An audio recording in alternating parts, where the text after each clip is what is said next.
asalaamaaleykum mbokk yeeg xarit yi rawatina ñuy suivre IMTélé International Média TV ñëwati na suñu émission cercle des idées comme ni ñu koy waxee saa su nekk dinañ fi dalal leader politique yi yëngu ci wàllu politique tey nag ñu ngi fi dalal Mouhamed Diallo di militer ci département bu Koupentoum commune de Méréto nekkoon candidat ci PLD bu Omar Sow Omar Sarr élection locale yi ñu génn mu génnoon nag deuxième ci 11 candidats nekk tamit secrétaire général section communale bu Méréto monsieur Diallo ñu ngi lay nuyu. Merci beaucoup maa ngi lay fay. Je m'appelle Mohamed Diallo effectivement comme ni nga ko waxee. Je suis de la commune de Méréto. C'est dans le département de Koupentoum. Et effectivement j'ai eu à participer aux élections locales. Où je suis sorti deuxième sur 11 candidats. xam naa pour le moment damay arrêter foofu. émission bi ñu mën a.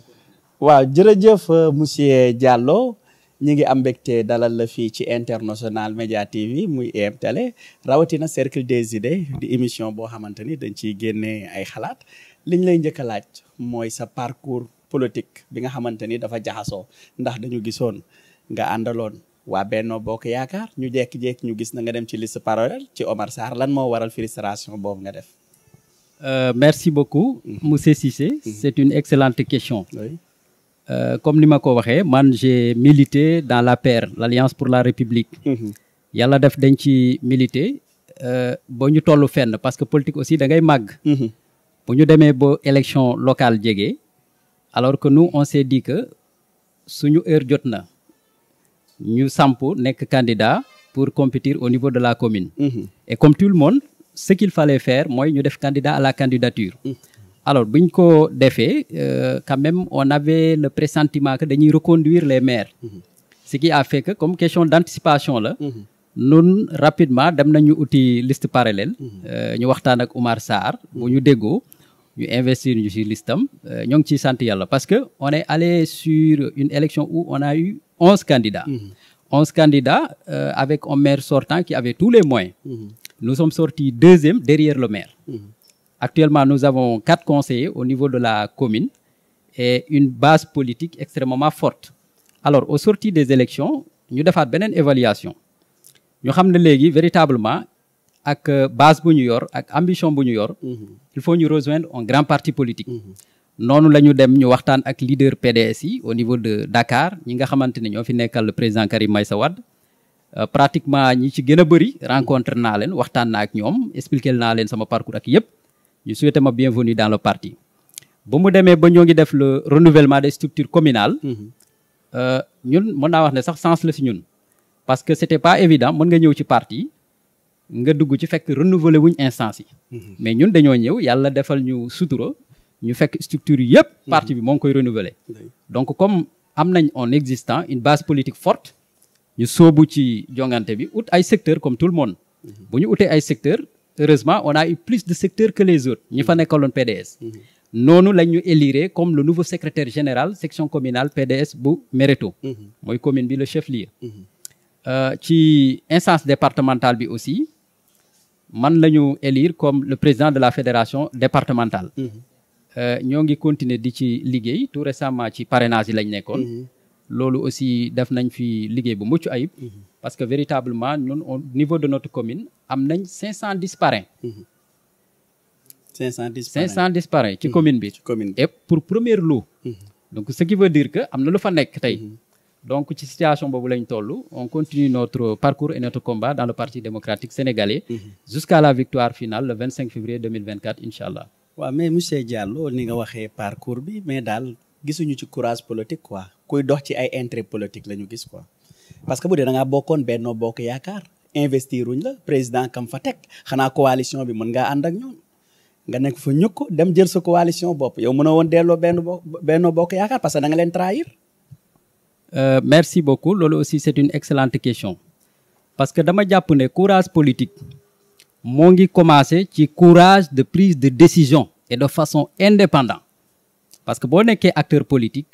dafa am militant simple am responsable dans les partis politiques man yàlla dafa def dama liggéey cheminer avec le Benno Bokk Yaakaar ñu liggéey construire une base politique ñu dem ba toll foo xamante ne du ñun mais c'est la base qui a voulu à ce que ñu nekk candidat au niveau de la mairie xam nga li nga bëgg ak base bi lu mu bëgg c'est totalement opposé. mais lan nga fa def. yow lan nga def foofu ba base bi ne yow. loolu laa nekk di la expliquer may ma rek.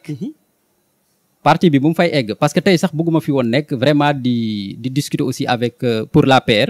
mais parce que c'est une question de passé boo waree APR dem jël beneen liste. loolu laa waree APR dem ba jël beneen liste. taxaw tey mënoo dellu foofu parce que kersa jàpp na la nga ñëw tey di bëgg a tàggaraxasal waa PDS. dinañ la laaj loolu tamit di nga leeral vous vous trompez lourdement. pour man l'APR c'est dans le passé sama ginnaaw la nekk actuellement li ma soxal mooy nan lay liggéeyee au niveau de ma commune ba Karim Meïssa Wade ñu remporter les élections au premier tour. monsieur Diallo yow utiliser nga waa APR ba am ci base politique taxaw mën a dem yóotu liste Omar Sarr mën ci dem élection locale nga ne APR passé parce que intérêt bi nga fa amoon jeex na. je pense que vous vous trompez encore une fois lourdement utiliser wu ma APR au contraire. APR moo ma utiliser.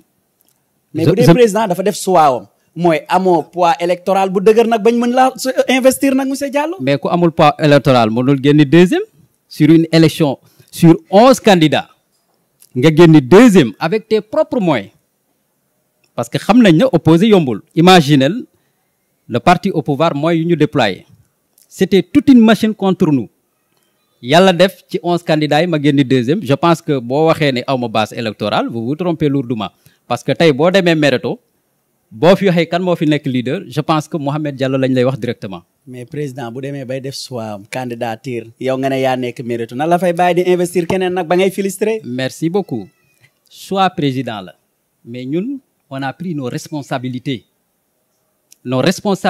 mooy l'aspiration de la base politique mooy que ñun ñu nekk candidat dem nañ jusqu'au bout. parce que bàyyi nañ leen uti nañ liste dem nañ ci élection yi jongante nañ. kon yow da ngay politique pour intérêt suñ la falul suñ la joxul responsabilité nga gedd.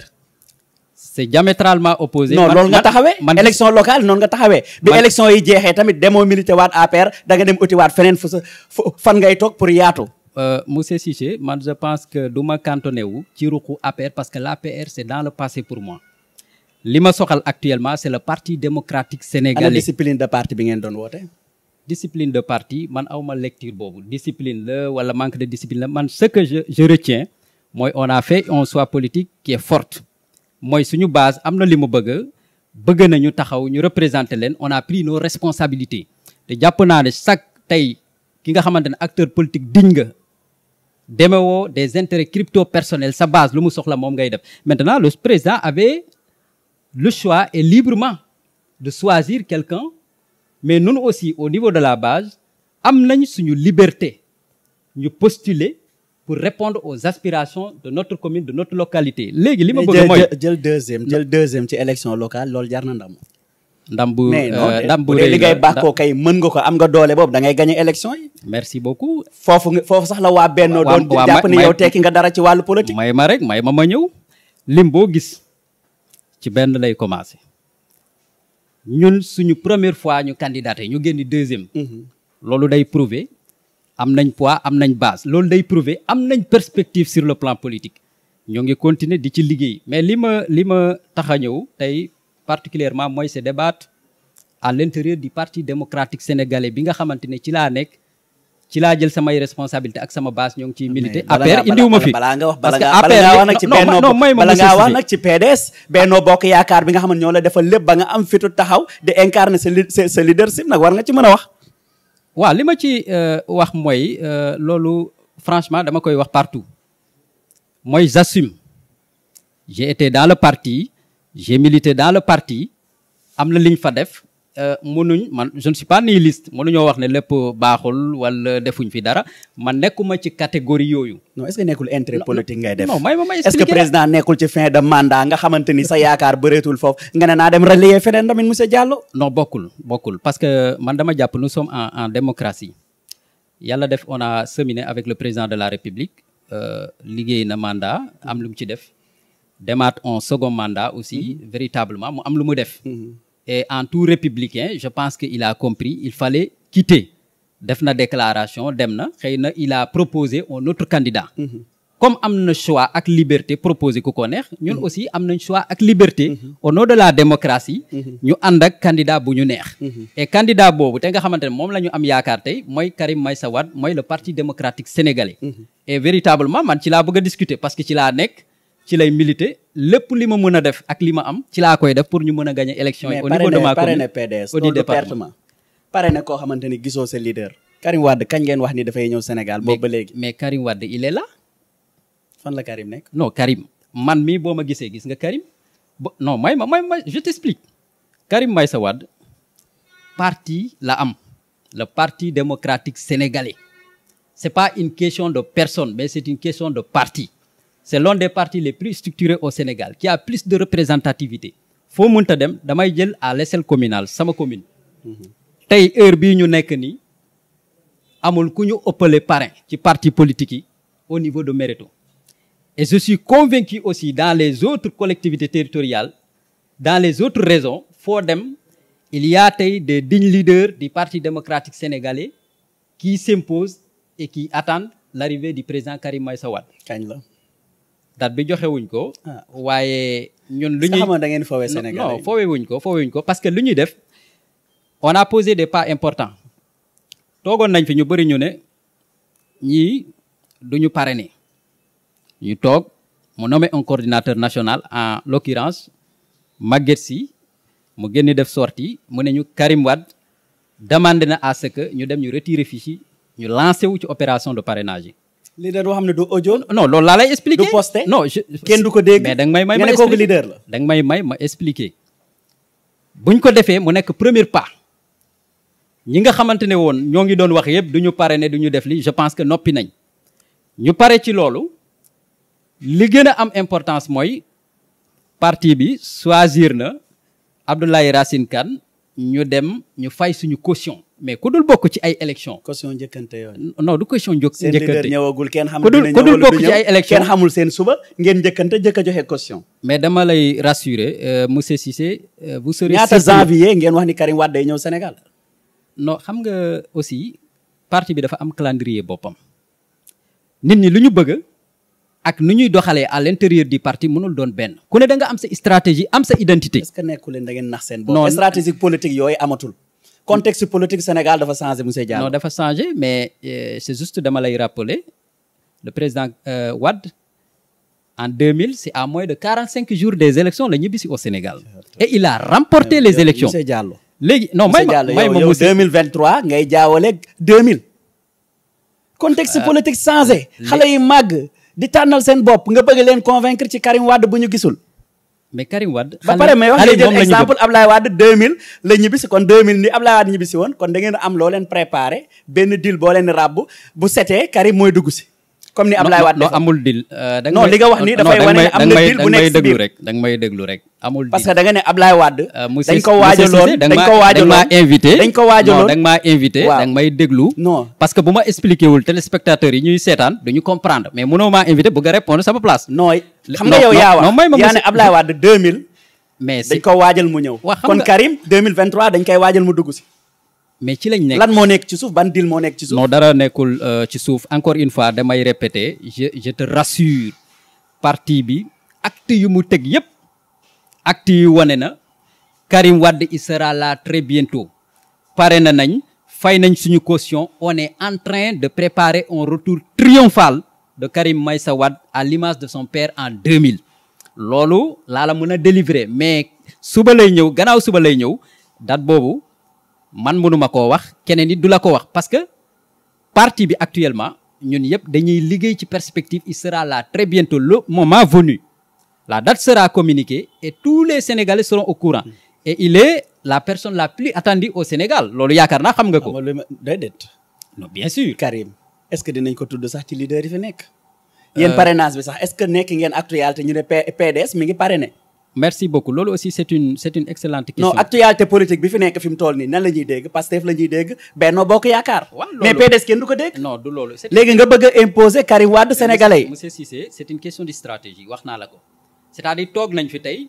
stratégique yooyu non may ma rek gis nañ Farba Ngom qu'est-ce qu'il a dit ak ay valises la indi nee na indi naa 3 millions de parrains tey boo jëlee Matam xam naa ne population bi boo ko limee sax xaajul xaajaat egg foofu mais stratégie de communication xam nañ ne c'est archi faux c'est la guerre des chiffres toog nañ fi am na ñu wax ne en 24 heures ils ont eu 1 million de parrains mais c'est leur choix mais le parti démocratique sénégalais n'est pas dans ce jeu. kon yow gëmoo ne ñoom loolu ñoo am nañ ko. non amul c'est archi faux c'est une guerre de com ñun dugguñ ci loolu dañoo am comme ni ma ko waxee suñu identité am suñu stratégie.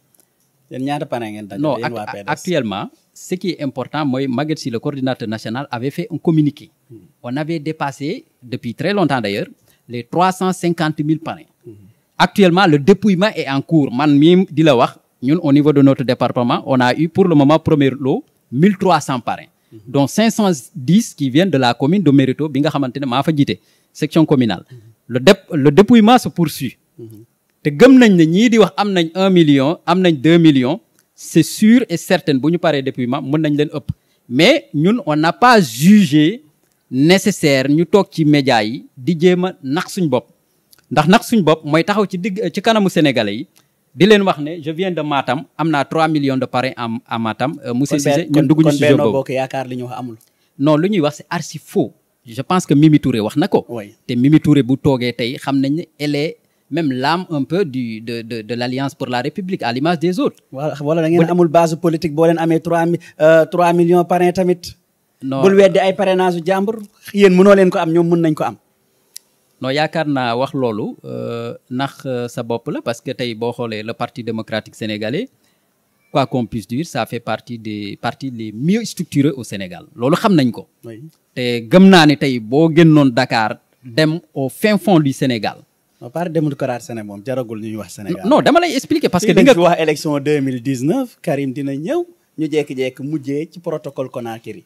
merci jarul bàkko merci beaucoup léegi yow li ngay évoquer c'est une question de contexte 2019 n'est pas 2023 2019 qu'est-ce qui s'est passé ñun ñëpp xam nañ ne Karim CREI da koo toppoon bu mu ko toppee CREI aussi juridiction non c'est important juridiction boo xamante ne déception la day def renversement charge de la preuve moo ngi mel ni tey nga yàq caméra bi wala keneen yàq caméra bi nga ñëw nga ne ma monsieur Diallo yaa yàq caméra bi mais wax ma nan nga ko yàqee xam nañ ne loolu tegul ci benn yoon ñu topp ko condamné ko non je vous explique buñ ko condamné loolu aussi c'est important parce que droit civique am ak politique am maître Sidiki Kaba était à l'époque le ministre de la justice waxoon na Karim n'a pas perdu ses droits civiques et politiques mais qu'est-ce qui s'est passé réellement dañoo jaar assemblée nationale l'État le gouvernement avec l'article 29 30 et 57 am lu ñu dugal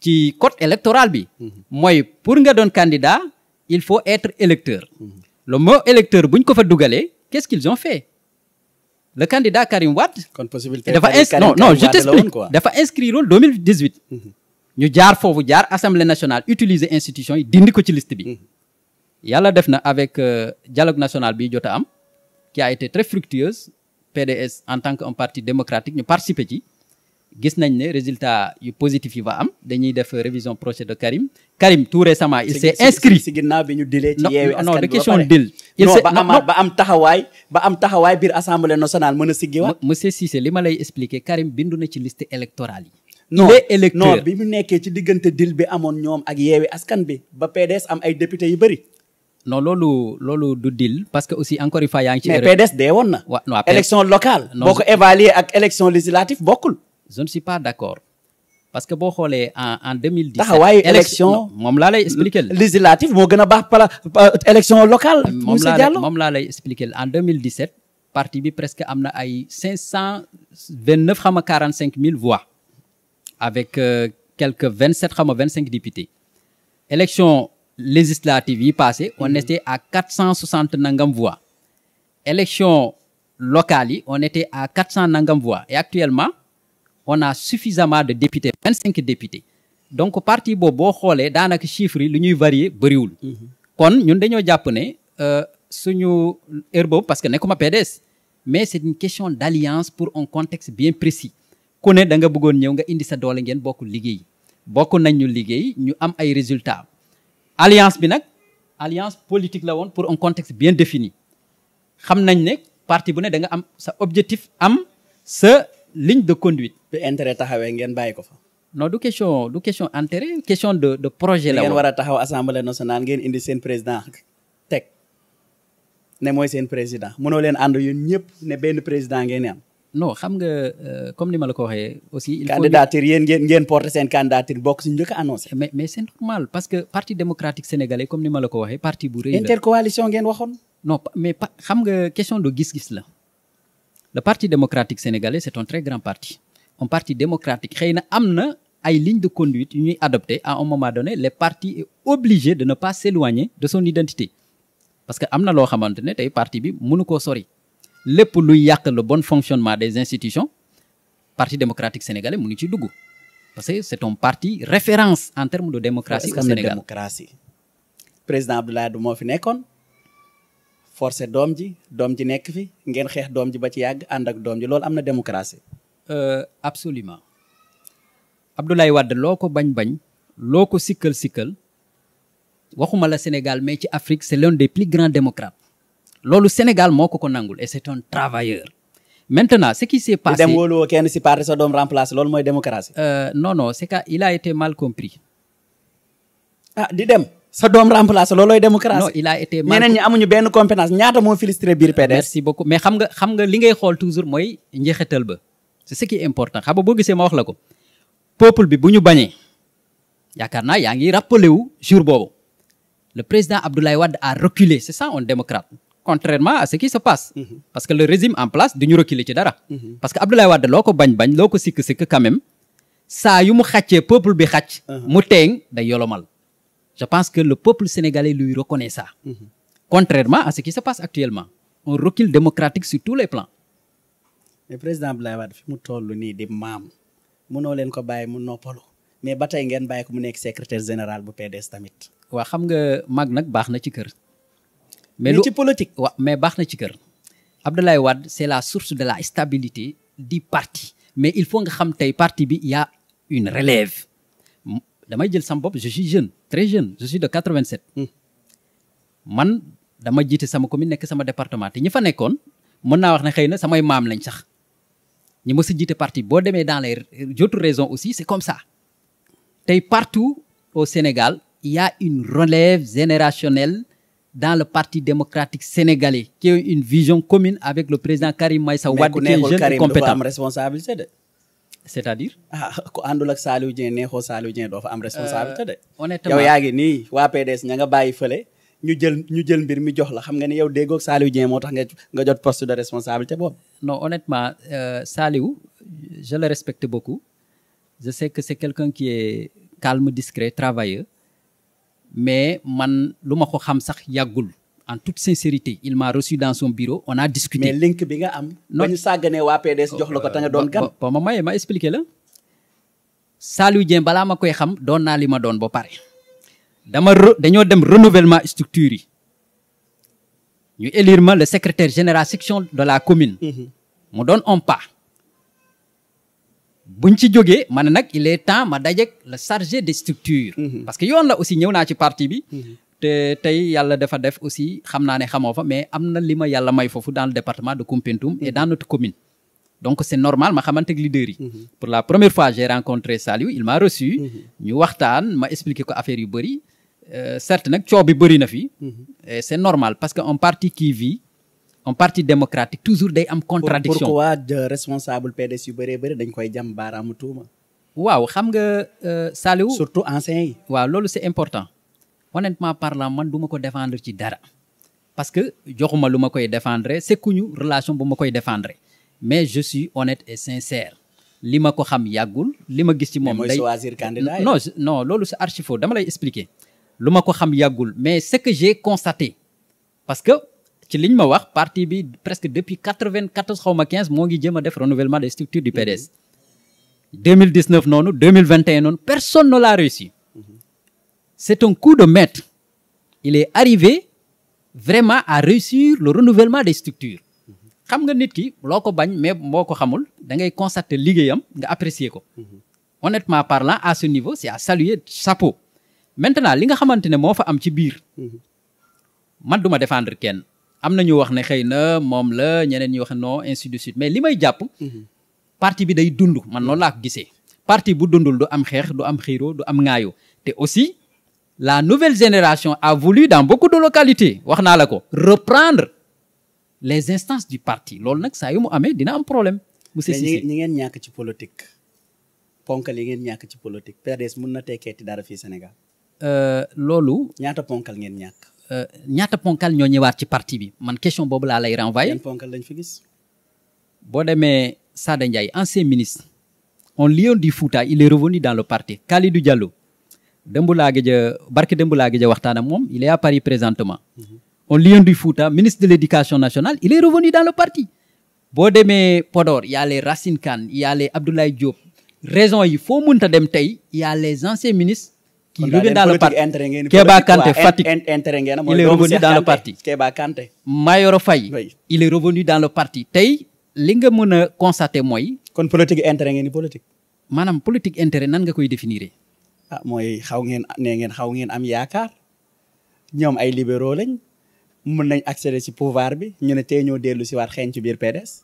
waaw mais xam nga nag kër moo demee noonu boo yoree kër say doom léeg-léeg day am ñu tëradi. léeg-léeg dañuy xuloo léeg-léeg dañuy xeex. nga ne naa néewal doole waa PDS ci deuxième bi ma jël utiliser ko pour mën a nekk dara ci biir PDS. man gisewuma ko noonu parce que man lu tax may politique mooy sama localité parce que dañoo nekk ci localité bu enclavé mooy commune de Méréto département de Koumpentoum commune bu retardé ñun amuñu dara en terme d'accès aux services sociaux de base muy problème ndox courant ci anam yu bëri vraiment dañ ci tardé donc dañoo jàpp ne dañoo war a taxaw ñu liggéey pour gox bi léegi bu dee am na ñu jiital aussi ñun apprécier nañ population bi apprécier na il y a des changements qu'il faut apporter il faut des hommes qu'il lui faut à la place qu'il lui faut pour ñu indi yeneen changement bu ñu porter ci yow confiance pour man li nga war a def rek mooy exécuter. maintenant ci parti démocratique sénégalais même taxawaay lañ fa am dañuy xeexal parti mais dañuy xeexal suñu localité parce que moo tax ñuy politique. la localité amuñ lu ñuy mën a defal suñu gox bu dul ñu engagé wu politiquement pour que li nga xamante ne mooy instance de décision au niveau local et au niveau national ñu mën ci bokk. bu ñuy def dara suñu gox ñu mun koo défendre suñu région ñu mun koo défendre et de façon globale. yan partenaire nga am. man parce que am nga fit bay taxaw sa localité. merci beaucoup. yan partenaire. c'est une excellente question. man ñi may liggéeyal mooy homme politique yi ma xam.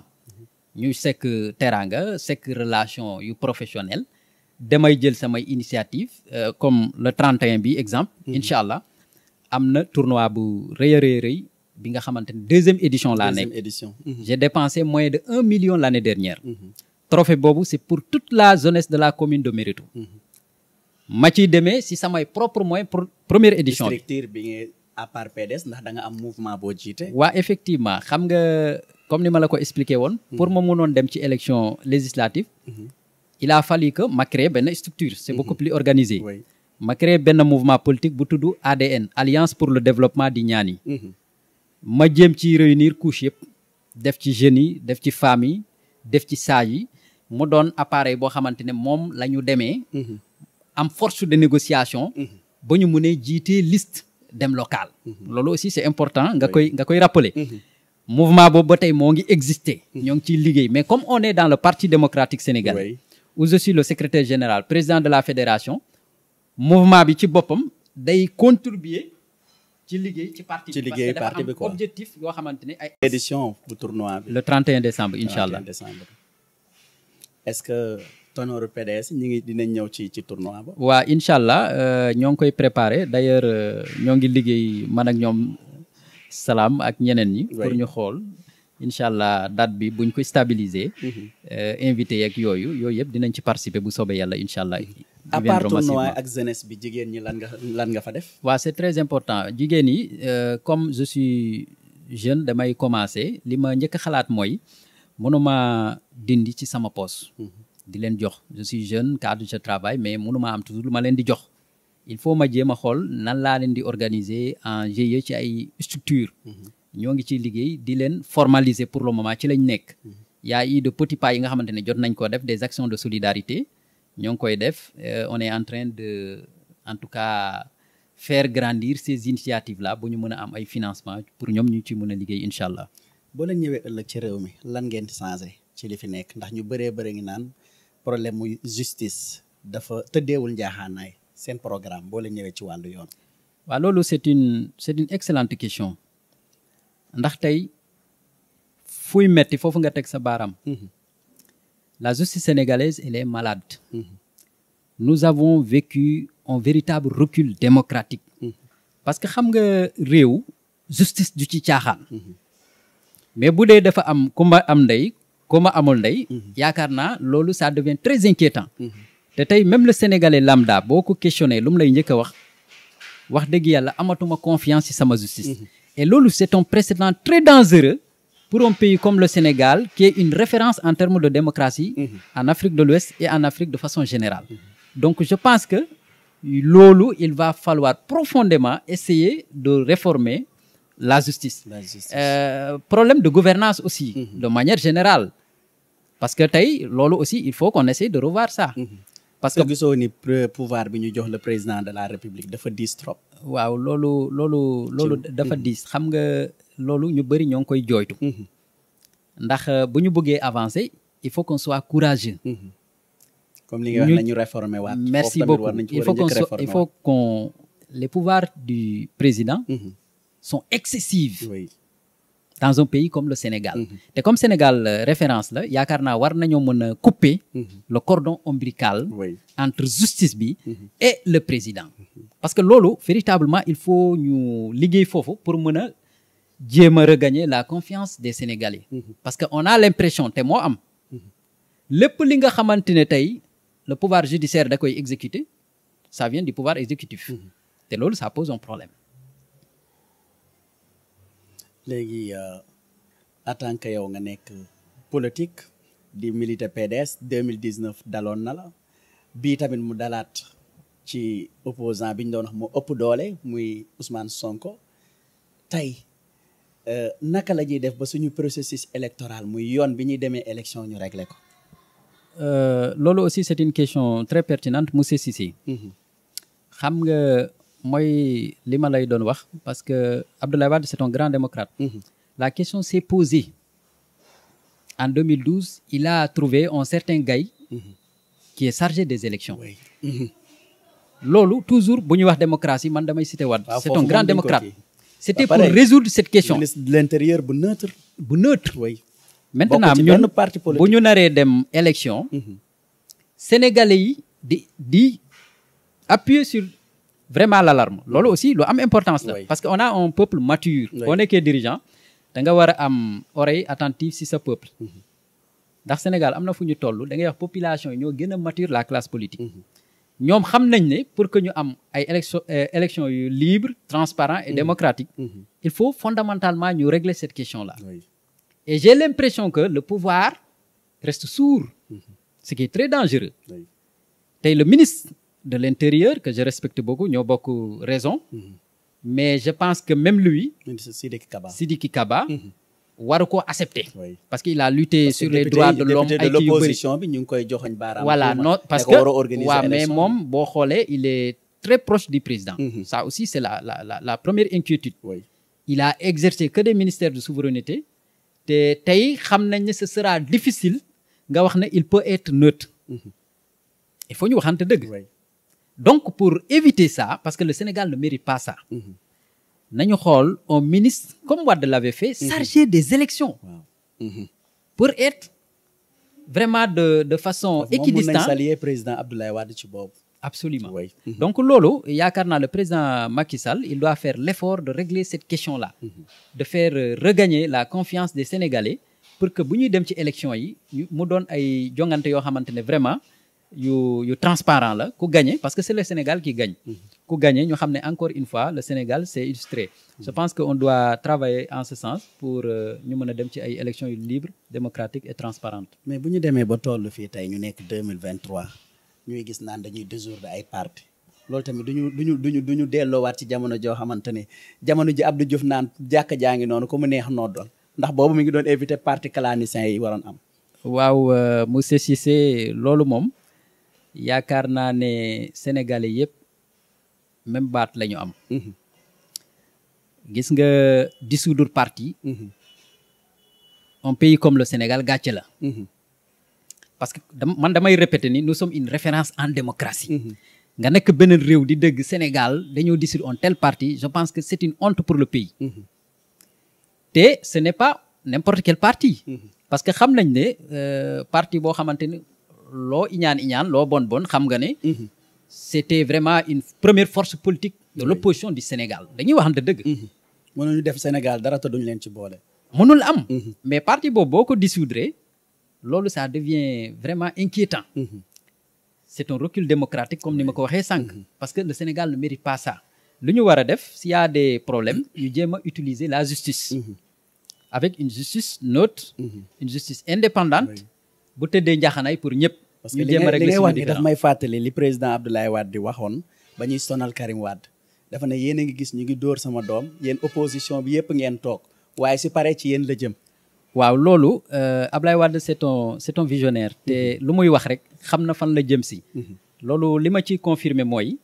il a parfaitement raison parce que boo xoolee lorsqu'il y a eu la chasse aux sorcières ñu gis nga fii y a rien de nouveau sous les cieux lu bees rek moo am Sonko lu mu daj ak PDS daj na presque lu ko raw Khalifa Sall Abdoulaye Wade amul fuñ ko emprisonné wul amul luñ ko deful Karim la chasse aux sorcières à partir de 2012 man j'étais dans la paire amul luñ ko deful et presque tout le comité directeur du parti démocratique sénégalais nit léeg-léeg dañuy gaaw a fàtte mais boobu xam dañ leen jàpp yow boobu APR nga nekk waaw dama lay expliquer xam nga ni da ngeen injustice moo am mais li nga nekkoon APR moo tax mënoo ci wax may ma ñëw dañ leen jàpp ñoom Adama Sall ñoom Omar Sarr ñëpp presque la ñu jàpp et pourtant dañ leen bàyyee si seen da nga combat nekkoon APR moo tax ñaawloo woon non je t'explique j'étais pas tey da ngaa nekk biir PDS nga bëgg a ñaawlu jëf xam nga sa question mooy waa opposition c'est comme si dañ koo seetaan mais heure boobu dañoo seetaanoon Karim dañoo seetaanoon PDS waaw parce que président Abdoulaye Wade alerté na nee na yéen a ngi bàyyi ñuy dóor sama doom waaye bu ñu paree yéen opposants yëpp ci yéen lañ jëm si waaw mais lii lay doon wax xam nga heure boobu noonu bu ñu ñëwoon ñu jàppale PDS parce que man j'étais pas dans l'opposition xëy na tey lii bu amoon waa PDS ak yeneen parti yëpp dinañ taxaw nu mu waree taxaw nañ aussi parce que aussi ça je persiste là-dessus nit ñi aussi il faut pas que ñuy jéem a minimiser li nga xamante ne PDS def na ko parce que pour man ku ne da nga am wax naa ko sànq sa façon de lutter PDS fu mu war a waxee wax na fa fu mu war a défendre pour la démocratie les respects du président Ousmane Sonko qui est un très grand leader il faut l'accepter def na ko mais ñun comme ni ma ko waxee am na ay combat PDS aussi mënu koo mëne li nga xamante ne déppoowul ak nu muy mënee litam parce que PDS c'est un grand parti kenn mënu koo dicter la ligne à suivre loolu aussi il faut ñu d'accord ci parce que mën nañoo combattre mais dañ koy waxtaanee ñu xam nuñ koy defee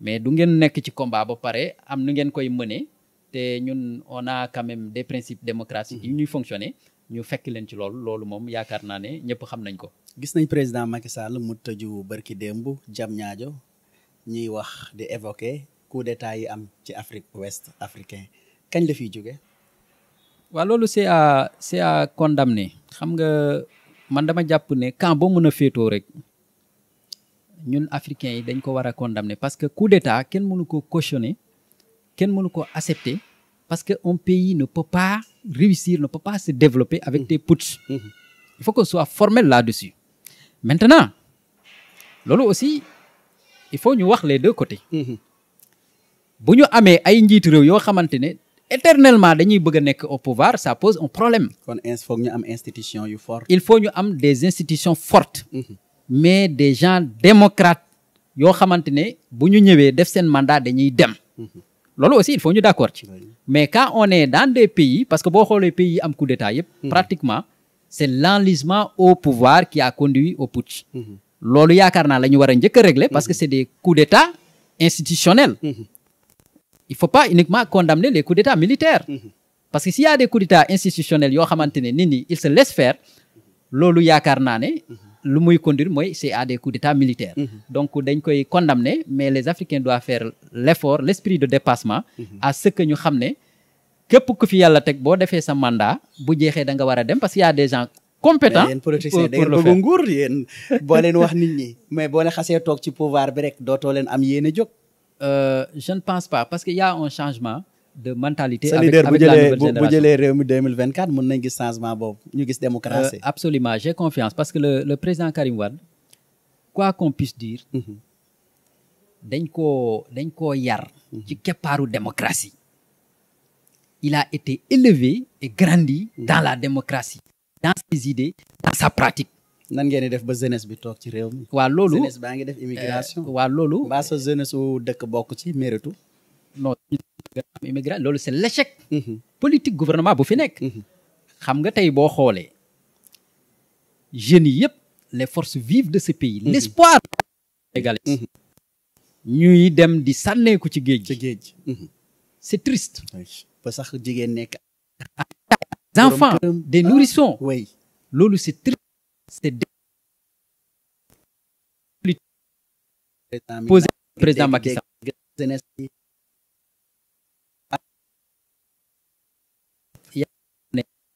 moo tax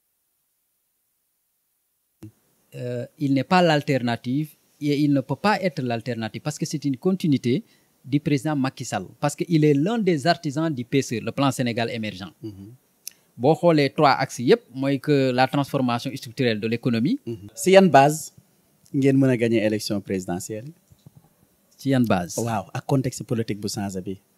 waaw merci beaucoup. oui ci base bu ñuy dépendre pour gagner élection yi mooy suñu électorat. dan ngeen wax sénégalais ba convaincre leen niin waa PDS. lu ñuy def xam ne chaque jour ñu takkal leen nee na yéen ak président Macky Sall la ànd. waaw loolu c'est une excellente li question. tax ñu sénégalais di leen takkal ci loolu à chaque fois. waaw léegi boo ma mayee monsieur Cissé dinaa la répondre. bu doon Macky Sall la ñu àndal. oui yaakaar naa tey du ma fi toog. yaakaar naa ne tey PDS initiative yi muy jël yëpp. du ko def. yaakaar naa ne du ñu dem déposer suñu caution. yaakaar naa ne du ñu toog ci plateau yi ci assemblée nationale di critiquer l'action du gouvernement. man li ma jàpp mooy Macky Sall ak ki mu tànn fu ñu nekk. foofu la ñu bëgg a toog. le 25 février 2024. kon jàppal ne monsieur Cissé ñi koy wax yëpp dañ koy wax pour yàq suñu der. parce que amuñu programme amuñu lu ñuy wax. te jàpp naa ne xëy na dañoo ragal aussi ndax boo ragalee nit da nga koy jiñ lu ne. kon mën nañ gis ni daal 5e président bi. Karim Meïssa Wade lay doon. c'est Karim Meïssa Wade. incha allah yan kàddu ngay tàggatoo ak waa département bu Koupentoum. waaw rawatina commune Méréto bi nga jóge. xanaa maa ngi leen di gërëm di leen sant. di profito ci occasion bi di leen wax incha allah. le 31 décembre bu soobee yàlla.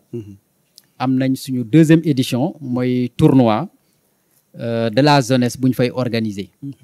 di ci invité ñëpp xam naa damay def publicité mais da ngeen ma koy jégal. ndax je suis jeune leader. Je travaille pour ma localité et pour ma commune. di wax aussi sama population. man en tant que seen doom seen jarbaat awma seen fay. nañ jàpp ne lu ñuy def subak ngoon c'est pour le développement de la localité c'est pour le développement du département de Koumpentoum monsieur Cissé. amoon nañ mbégte ak kontaante jàkkaarloog yow monsieur Diallo kon ñuy joxe rendez-vous bi le 31 décembre ah. benn tournoi incha allah 2023. incha allah nga ci invité autorité yëpp comme lii lañ leen waxoon Mouhamed Diallo nekk ci département bu Koupentoum rawatina nag commune Méréto nekkoon tamit candidat ci élection locale yi ñu génn mu def fa nag liggéey bu am solo ndax moo jëloon 2e ci élection yooyu doon jonganteel lu toll ci 11 candidats doon milité nag bu njëkk Benno Bokk Yaakaar waaye mi ngi demee PLD bu Omar Sarr ci taxawaay bi nga xamante ni amoon nañ ko ñu jàppoon ni élection locale yooyu ñoom mënoon nañu ko gagner moo tax bi mu demee élection wane na boppam bu baax parce que tamit nit ki di jonganteeg 11 candidats nga jël 2e kooku war nañ ko saluer bu baax a baax mujj gi nag mu mujjee doon secrétaire général section communale bu Méréto ci PDS kon jàmbaar la xeexkat la aussi tamit jeune la ndax parti bu toll ni PDS ko xam PDS xam fa jël fa responsabilité ay kuy yu mag nga fay fekk jël fa responsabilité yombul mais bu ñëwee nag jiite secrétaire section communale kooku nag am na lu mu teeg ci wàllu politique kon ñu ngi lay jaajëfal bu baax di jox rendez-vous ñëpp ñi safoo IMTV International Média TV Mouhamed Diallo mu ngi nii moo ñëwoon tey ci cercle des idées li mu mën a gën a jàpp tey candidat am bii di Karim Wade am nañ yéene def ko 5e président élection yi ñu jëm ci février 2024 kon mu ngi joxe rendez-vous 31 décembre 2023 bii ñu nekk tournoi bi muy def 2e édition foofu ca Mereto kon amoon nañ mbégte ak kontaan te jàkkaarloo ak yow merci monsieur Diallo.